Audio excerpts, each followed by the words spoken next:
Hello children, how are you doing today? Today we are going to learn to identify some of the things that are all around us. अपने आसपास से फटाफट से कुछ चीज़ें अपने हाथ में पकड़ो and think as I speak to you.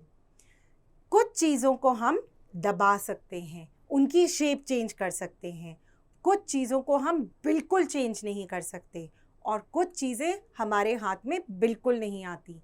ऐसा क्यों होता है? ऐसा इसलिए होता है because all the things that are around us are made up of tiny molecules. ये molecules किसी चीज़ में तो बहुत टाइटली पैक होते हैं, जैसे हमारे इरेज़र में, इसलिए आप इरेज़र की शेप चेंज नहीं कर सकते. ये थोड़ा सा लूजली पैक होते हैं, जैसे पानी में, इसीलिए पानी गिरते ही फैलना शुरू होता है. और ये बहुत लूजली पैक होते हैं हवा के अंदर. इसीलिए जब आप रूम के एक कॉर्नर में खड़े होके परफ्यूम या डिओड्रेंट स्प्रे करते हो, उसकी खुशबू दूर तक चले जाती है बिकॉज एयर के अंदर के मॉलिक्यूल्स भाग के दूसरी जगह में चले जाते हैं. All these things around us, the eraser, the water and the air are called matter. These are different states of matter that we are going to learn in this chapter. Now let us first learn the example of solids. Solids क्या होते हैं? Solids ऐसी चीज़ें होती हैं like the blackboard, table, bike. All these things are very hard in shape. आपको अगर उनको ब्रेक करना हो तो आपको उनको तोड़ना पड़ेगा. आप उनकी शेप बिना उनको तोड़े चेंज नहीं कर सकते. Solids are very hard. And all solids have got a definite shape. Let us now take the example of second state of matter which is called liquid. जैसा कि मैंने बताया, लिक्विड के अंदर जो मॉलिक्यूल्स होते हैं वो थोड़ा लूजली पैक्ड होते हैं. वाटर, मिल्क, ऑयल, पेट्रोल, इन चीज़ों को जिस भी बर्तन में डालो ये उस बर्तन की शेप ले लेते हैं. They have no shape of their own. Also जिस मिनट ये ज़मीन पर गिरते हैं दे बिकम फ्री फ्लोइंग और इधर उधर भागना शुरू करते हैं. This was the second state of matter which was liquid.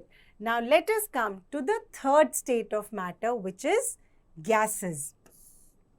A gas has no shape. It has got no size. आप एक गैस को टाइनी बॉटल में फिट करो चाहे एक बड़े से रूम के अंदर, वो कहीं पे भी फिट हो जाती है. And the air around us is a mixture of many gases. I'm sure you can name two of them. Oxygen is the gas we take in. Carbon dioxide is the gas we give out. So these are the two gases. इनके अलावा air के अंदर और क्या होता है? Air के अंदर होती है डस्ट, एयर के अंदर होती है smoke which comes out from our vehicles, and air के अंदर होते हैं जर्म्स जिनसे हमें बच के रहना चाहिए. अब सोचने की बात ये है, सॉलिड, लिक्विड और गैस, क्या in three states of matter को एक दूसरे के साथ इंटरचेंज किया जा सकता है, या सॉलिड हमेशा सॉलिड रहेगा, लिक्विड हमेशा लिक्विड रहेगा और गैस हमेशा गैस रहेगी? है ना मज़े की बात? और यही मज़े की बात देखेंगे हम इस छोटे से वीडियो में. Let us take the example of water. Water exists in all three states. Ice which is solid, water which is liquid and vapor which is gas. अगर हम लिक्विड वाटर को एक बर्तन में लेके उसको हीट करने की कोशिश करें तो उसमें से निकलती है गैस. अगर इसके ऊपर हम कोई प्लेट रखें तो ये गैस प्लेट को टच करके वाटर में कन्वर्ट होती है, जिसे यहाँ पे एक ग्लास में इकट्ठा किया जा रहा है. और इसी वाटर को अगर हम फ्रिज में रख दें कुछ देर बाद हमें मिलती है solid ice. And when we keep this solid ice outside, it converts into water.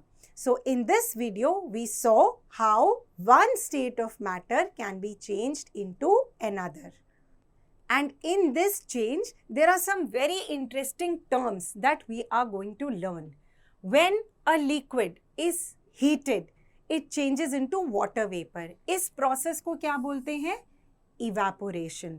और जब एक लिक्विड को कूल किया जाता है and it changes When a liquid is heated, it changes into gas. इस process को बोलते हैं evaporation. और जब एक gas को cool किया जाता है, it changes into liquid. And this process is known as condensation. A liquid can change into solid on cooling. This process is called freezing. So in this chapter, we have learned about the three main states of matter, which are solid, liquid and gas. And we have also learned how to change the states of matter into each other. So let's get up and request our mothers to help us do this little experiment at home. Thank you.